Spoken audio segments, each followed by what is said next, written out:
हम लोग स्टार्ट करेंगे एक्सरसाइज क्वेश्चन नंबर 17.56 से, जिसके पार्ट ए की स्टेटमेंट है the following data are intended to show dependence of brittleness in polyethylene bars on the duration of heat treatment of a particular phase of the manufacturing process. हमारे पास यहाँ पर ब्रिथल और tough की column में heading मौजूद है और रो में ट्रीटमेंट 1 और treatment 2। Use the Fisher exact test to test the null hypothesis that the brittleness of polyethylene wires does not vary with the two heat treatments. हम लोगों ने इस क्वेश्चन में फिशर एग्जैक्ट टेक्स्ट यूज़ करना है और उसके बाद हम लोगों के पास जो हाइपोथेसिस है वो दी ब्रिटलाइन से लेकर ट्रीटमेंट्स तक मेंशन है। हमने इस क्वेश्चन में जो है फिशर एग्जैक्ट टेस्ट अप्लाई करना है, जैसा कि हम लोगों ने क्वेश्चन नंबर 17.55 में अप्लाई किया था। तो अब हम लोग इस क्वेश्चन को स्टार्ट करते हैं। क्वेश्चन नंबर 17.56 के पार्ट ए में फर्स्ट स्टेप हम लोगों के पास आ जाएगा नल एंड अल्टरनेटिव हाइपोथेसिस, जिसमें हम अपने हाइपोथेसिस मेंशन करेंगे the brittleness of polyethylene bars does not vary with the two heat treatments. उसके बाद H1 आ जाएगा the brittleness of polyethylene bars vary with the two heat treatments. उसके बाद हम लोगों के पास आ जाएगा second step level of significance alpha 0.05। Third step में हम अपना फार्मूला मेंशन करेंगे फिशर एग्जैक्ट टेक्स्ट का, जो कि पी के अकॉर्डिंग है a plus B factorial C plus D factorial A plus C factorial B plus D factorial divided by A factorial B factorial C factorial D factorial और N factorial.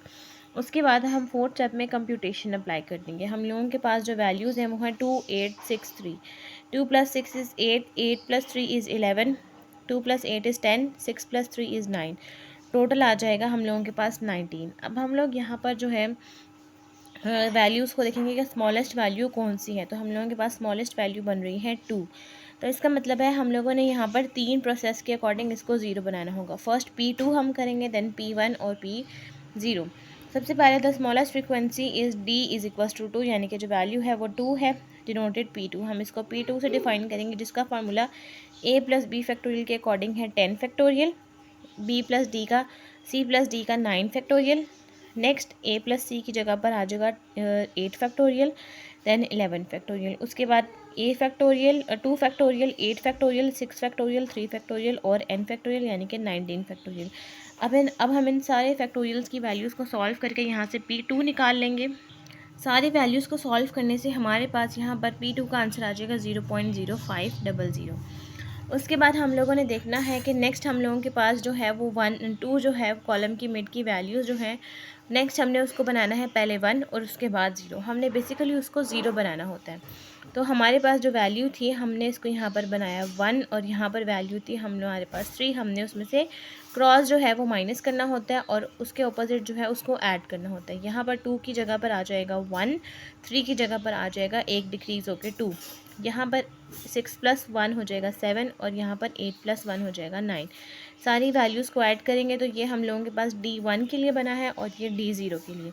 यहाँ पर 1 है, 1 में से 1 गया 0, 9 + 1 इज़ 10, 7 + 1 इज़ 8 और यहाँ से ऑपोजिट जो है वो माइनस होता है, तो 2 - 1 इज़ 1। वैल्यूज़ को ऐड करेंगे, जो स्मॉल n जो है वो सबका सेम आएगा 19 फैक्टोरियल। अब हम लोग P1 के अकॉर्डिंग वैल्यूज़ को जब पुट करेंगे, फैक्टोरियल सॉल्व करेंगे, तो हम लोगों के पास P1 का आंसर आ जाएगा 0.0476। और उसके बाद P0 के अकॉर्डिंग जब वैल्यूज़ लिखेंगे a प्लस बी फैक्टोरियल की, c प्लस डी फैक्टोरियल की, a प्लस सी की, b प्लस डी की और n फैक्टोरियल की सारी वैल्यूज़ जब पुट करेंगे तो P0 का हम लोगों के पास आंसर आ जाएगा 0.00011907। उसके बाद हम लोगों ने जितने भी P सॉल्व किए हुए होते हैं उनको हम ऐड कर देते हैं, तो वो कैपिटल P बन जाता है, यानी कि P0 P1 P2। P का आंसर आ जाएगा 0.045483। उसके बाद हमने इस आंसर को 2 से मल्टीप्लाई करना होता है, आंसर आ जाएगा 0.10976 विच इज़ ग्रेटर देन 0.05। ये वैल्यू जो है वो 0.05 से ग्रेटर है, तो हमने यहाँ पर H0 को रिजेक्ट कर दी। यहाँ तक पार्ट ए कंप्लीट हो गया। नेक्स्ट हम लोग सॉल्व करते हैं इसी क्वेश्चन का पार्ट बी। पार्ट बी की स्टेटमेंट है use the Fisher's exact test to test the hypothesis that inoculated is dependent of immunity from attack from among a population exposed to a certain disease from the following data। हमारे पास यहाँ पर column में इंसोलेटेड और non इंसोलेटेड है और यहाँ पर रो में अटैक्ड और नॉन अटैक्ड की वैल्यूज़ गिवन है। हमने अगेन इस क्वेश्चन में फिशर्स एग्जैक्ट टेस्ट जो है वो अप्लाई करना है। तो अब हम लोग क्वेश्चन नंबर 17.56 के पार्ट बी को स्टार्ट करते हैं। क्वेश्चन नंबर 17.56 के पार्ट बी में हम लोगों के पास फर्स्ट स्टेप है नल एंड अल्टरनेटिव हाइपोथेसिस, जिसमें अपना फर्स्ट स्टेप लिख देंगे H0 और H1. H1 है the insulated is independent of immunity from attack. The insulated is not independent of immunity from attack. Second step level of significance alpha 0.05 आ जाएगा. Third step में हम अपना फार्मूला लिखेंगे फिशर एग्जैक्ट टेस्ट का, जो कि पी के अकॉर्डिंग है, वो फार्मूला हम मेंशन कर देंगे. फोर्थ स्टेप में जो हमारे पास कॉलम है हम उसका रोज़ और कॉलम का सम कर देंगे. कॉलम का सम हम लोगों के पास यहाँ बनेगा 7 + 9 = 16, नेक्स्ट 8, और रो का बनेगा 11 और 13, और टोटल बनेगा 24. अब हमने देखना है इसमें से सबसे ज़्यादा स्मॉलेस्ट वैल्यू कौन सी बन रही है. तो स्मॉलेस्ट वैल्यू बन रही है 2. तो हम लोगों ने इस 2 को पहले 1 के अकॉर्डिंग करना है, और पहले 2 के अकॉर्डिंग करना है, देन 1 के अकॉर्डिंग, और उसके बाद 0 बनाना है. तो सबसे पहले 2 के अकॉर्डिंग जब करेंगे, यानी कि P2 जो है, तो उसके according formula a + b factorial 11 factorial 13 factorial 16 factorial 8 factorial, और डिवाइड में आ जाएगा 9 फैक्टोरियल 2 फैक्टोरियल 7 फैक्टोरियल 6 फैक्टोरियल, और n फैक्टोरियल इज़ 24 फैक्टोरियल. सारे फैक्टोरियल्स को जब सॉल्व करेंगे तो हम लोगों के पास P2 का आंसर आ जाएगा 0.12832. उसके बाद अब हम लोगों ने उसी 2 को पहले 1 बनाना है, देन 0.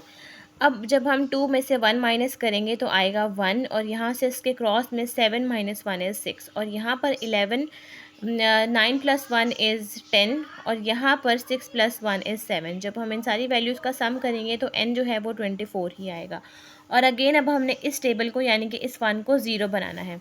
तो 1 - 1 = 0, और उसके ऑपोजिट 6 है, उसमें से 1 माइनस करेंगे, 6 - 1 = 5. उसके बाद ऑपोजिट जो है वो क्रॉस में ऐड होना है. 10 + 1 = 11, और 7 + 1 = 8. वैल्यूज़ को ऐड करेंगे तो n आ जाएगा 24. ये D0 के लिए होगा. D1 के लिए जब हम फार्मूले में वैल्यूज़ को पुट करेंगे तो P1 का आंसर आ जाएगा हम लोगों के पास 0.025664, और P0 के अकॉर्डिंग जब वैल्यूज़ को पुट करेंगे तो P0 के अकॉर्डिंग जो आंसर है वो आ जाएगा हम लोगों के पास 0.001749.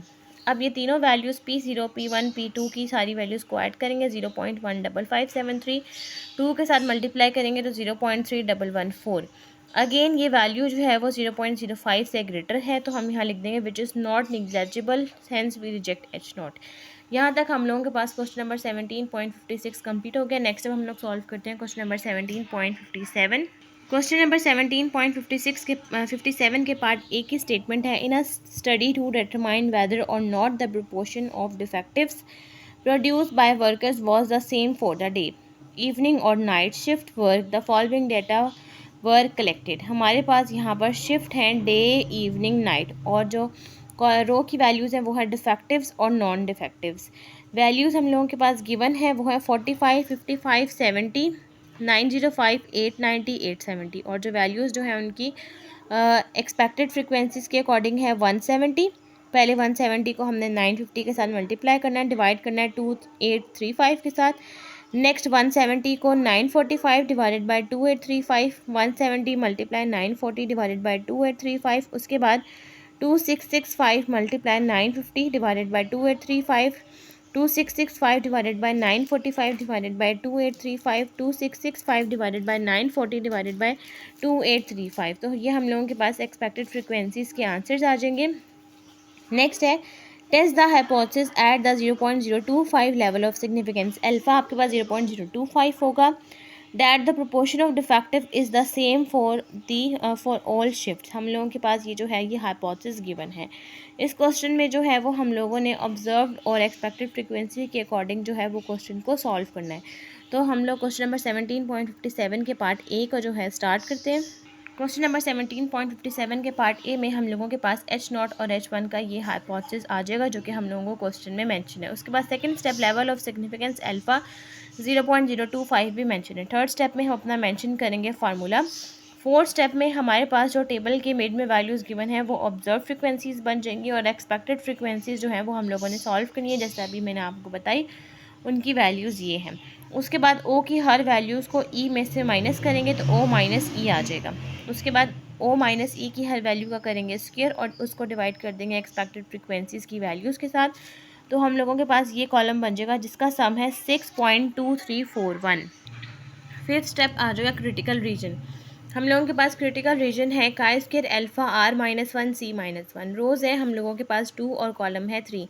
2 minus 1 is 1, 3 minus 1 is 2, 1 2s are 2, 0.025 को जब 2 में देखेंगे तो आंसर आएगा 7.38। और जो काई स्क्वायर का आंसर है वो है 6.2341। ये 0 से 7.38 के रीजन में आ रही है, तो ये हो रहा है एक्सेप्ट। तो हम अपना कंक्लूजन लिखेंगे, since we concluded that chi square is equals to 6.2341 lies in the critical region, so we accept H naught. यहाँ तक हम लोगों के पास क्वेश्चन नंबर 17.57 का पार्ट ए कंप्लीट हुआ है। नेक्स्ट अब हम लोग सॉल्व करते हैं इसी क्वेश्चन का पार्ट बी। पार्ट बी की स्टेटमेंट है, there are 5 classes each having 50 students. हम लोगों के पास टोटल 5 क्लासेज हैं जिसमें हर स्टूडेंट जो है वो टोटल जो है वो 50 स्टूडेंट्स हैं। The results of these 5 classes are given below. हम लोगों के पास जो क्लास है वो 1 से 5 तक हैं और जो रोज़ हैं वो है पास और फेलियर की। टोटल जो है हम लोगों के पास वो इक्वली डिस्ट्रीब्यूट है 50 50 50 50 और यहाँ पर 220 और 30, टोटल है 250। Test the null hypothesis H naught 4 pass 1 failure using totals. हम लोगों ने इसके टोटल को यूज़ करते हुए 4 पास करने हैं और 1 फेलियर करते हैं। तो अब हम लोग क्वेश्चन नंबर 17.57 के पार्ट बी को स्टार्ट करते हैं। क्वेश्चन नंबर 17.57 में हम लोगों के पास जो फर्स्ट स्टेप है नल एंड अल्टरनेटिव हाइपोथेसिस, उसमें एच नॉट पी जो है वो 4/5 हो जाएगा यानी कि पास, और जो फेलियर है वो 1 है। H1 आ जाएगा P is not equal to 4/5 यानी कि पास के अकॉर्डिंग जो है। Second step level of significance alpha 0.05 है। थर्ड स्टेप में हम अपना मेंशन करेंगे फार्मूला मेंशन करने के बाद अब हम लोगों के पास यहाँ पर जो वैल्यूज़ हैं वो पास और फेलियर की सेपरेट सॉल्व होंगी, क्योंकि हाइपोथेसिस जो है वो पास और फेलियर का डिफरेंट है। अब हम लोगों ने यहाँ पर क्लासेस मेंशन कर दी हैं जो कि है 1 से लेकर 5 तक, और उसके बाद ऑब्जर्व फ्रिक्वेंसीज ये वही हैं जो सिर्फ पास की हैं। उसके बाद अब हम लोगों के पास 50 जो हैं वो हैं हम लोगों के पास स्टूडेंट, जिसमें से उन्होंने हमें ये कहा हुआ है कि जो 4 हैं यानी कि ये जो है 5 जो इसको आपने 50 कंसिडर करना है, और ये 4 जो है ये 40 हो जाएगा और फेलियर 1 है। यानी कि जो है 50 में से अगर आप हाफ़ करेंगे तो 40 जो है वो पास के आ जाएंगे, और 50 में से हाफ़ नेक्स्ट फेलियर के लिए लिखेंगे तो 10 जो है वो फेलियर के लिए आ जाएंगे। उसके बाद जब हम लोगों के पास ऑब्जर्व फ्रिक्वेंसी में वैल्यूज़ बनेंगी वो वैल्यूज़ हैं जो पास की कॉलम्स में गिवन है, और फेलियर में वो वैल्यूज़ हैं ऑब्जर्व की जो कि फेलियर में गिवन है। उसके बाद जब हमने हाफ़ किया तो यहाँ से जो है 50 से टोटल तो 40 जो है वो पास में आ जाएंगे, क्योंकि P जो है वो 4/5 है यानी कि 40 और फेलियर 1 है तो वो आपके पास आ जाएगा 10। फेलियर की जो वैल्यू है एक्सपेक्टेड की वो हो जाएंगी 10।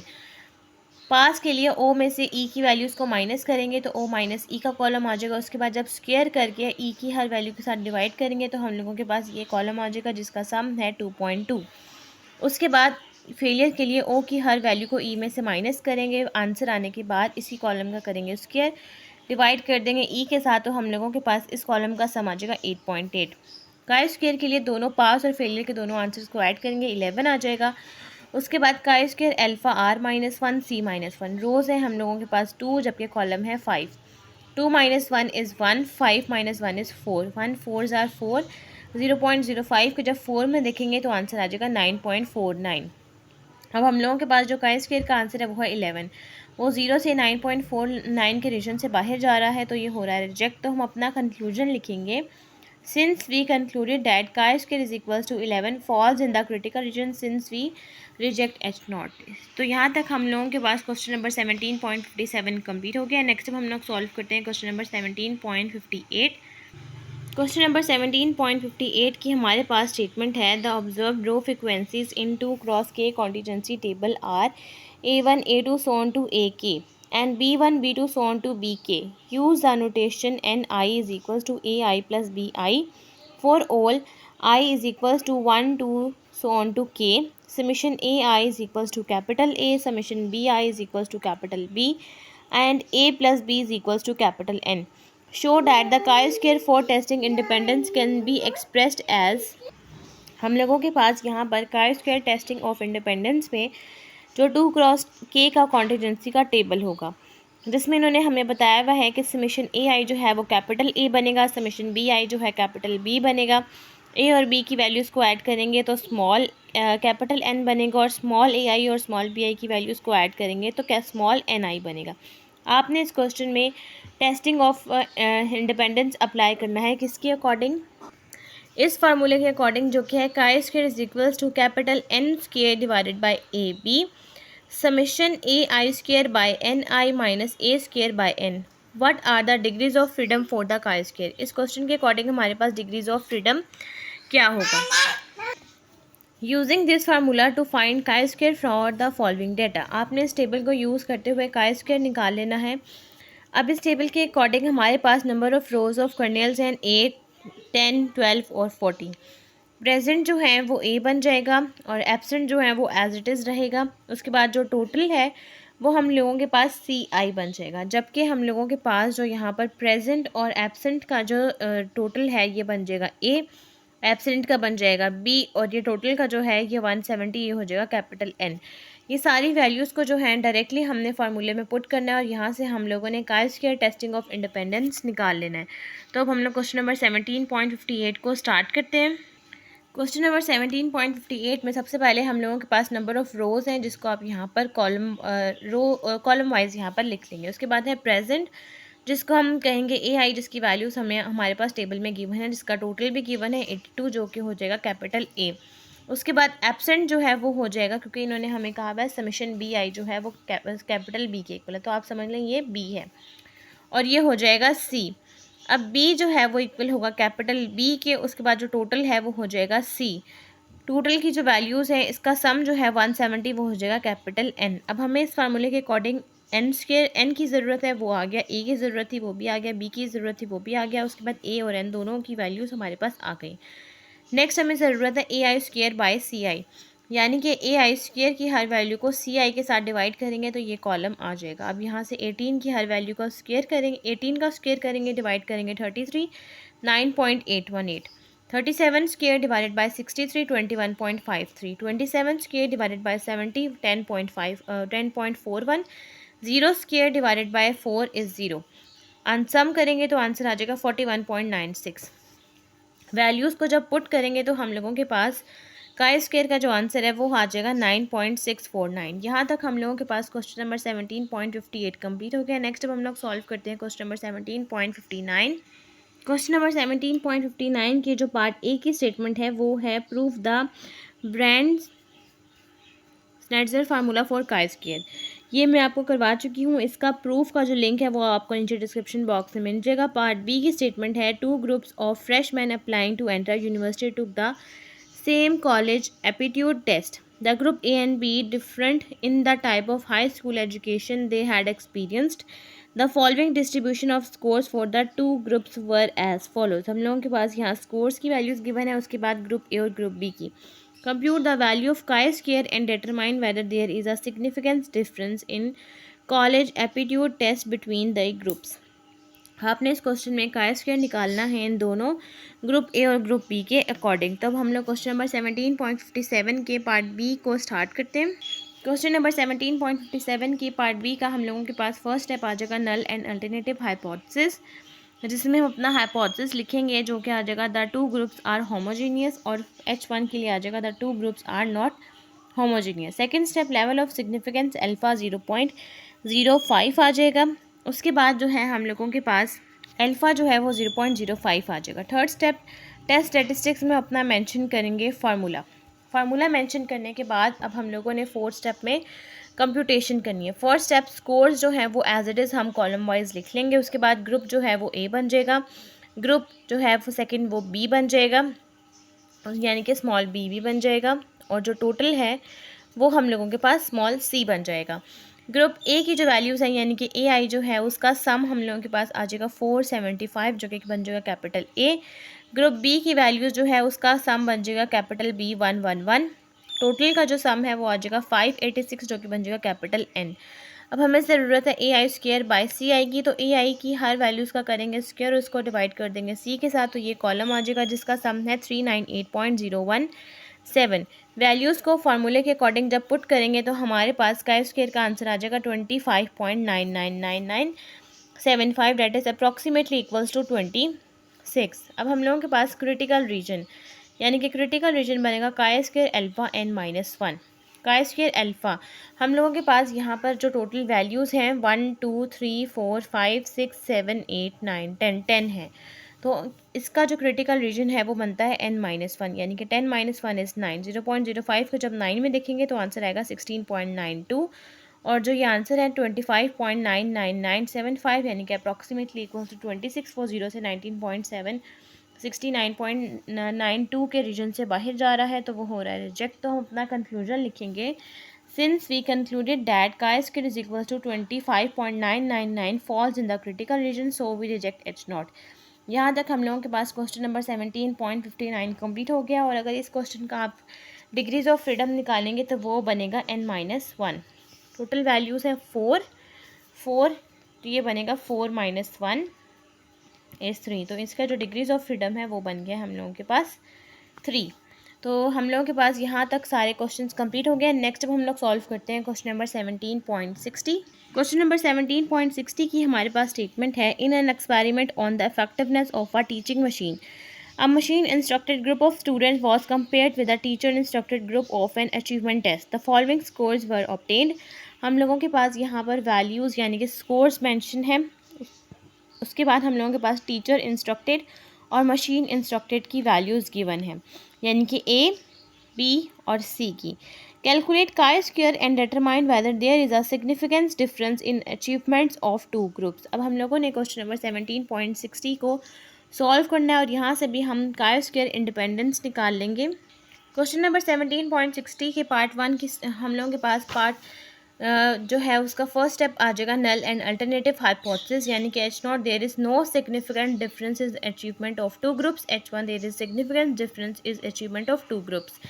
सेकंड स्टेप अल्फा 0.05 आ जाएगा। थर्ड स्टेप में हम अपना मेंशन करेंगे फार्मूला, वही जो है chi² टेस्टिंग ऑफ इंडिपेंडेंस का है। फोर्थ स्टेप में हमारे पास सबसे पहले क्लासेस मेंशन है, उसके बाद मशीन इंस्ट्रक्टेड यानी कि AI, उसके बाद टीचर इंस्ट्रक्टेड यानी कि AI, और उसका सम बन जाएगा कैपिटल A दैट इज़ 166। उसके बाद मशीन इंस्ट्रक्टेड यानी कि B, जिसका सम बन जाएगा कैपिटल B दैट इज़ 164। उसके बाद टोटल CI, जिसका सम बन जाएगा कैपिटल N दैट इज़ 330।